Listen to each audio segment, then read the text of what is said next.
You have to make an assessment. What does the other side really want? What do they want? And so you have to figure that out. You have to figure that out. Do we not know? Now, in case of Qatar, I think we have to understand. 313,000 citizens. That's what it is. $120 billion GDP primarily from oil and gas. So just a group of people who turned out lucky with gas and oil being found there. And basically wanting to punch above their weight in the region. They are not a normal. So I already have invoked this analogy before. It's like Luxembourg trying to tell Europe what to do. And therefore, wanting to be that powerful country, what would they do? They would try to undermine Germany, they would try to undermine France, they would try, and that's what it's all about.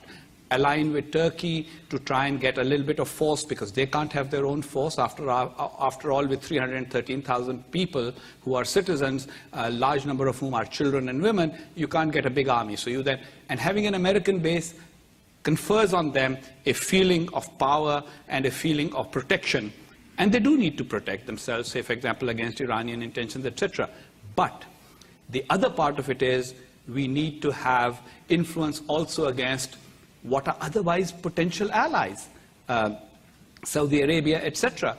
And so therefore, the Muslim Brotherhood is that instrument of influence. Radical Islamist groups all over are that instrument of influence. Why would Afghanistan and Pakistan pay attention to them unless they were Taliban? So basically what they're trying to do is essentially punch above their weight by, on the one hand, having an American base, on the other hand, promising American officials all the time, we are about to act against these people whom you see as bad actors, but whom they do not see or publicly proclaim in their own societies as bad actors.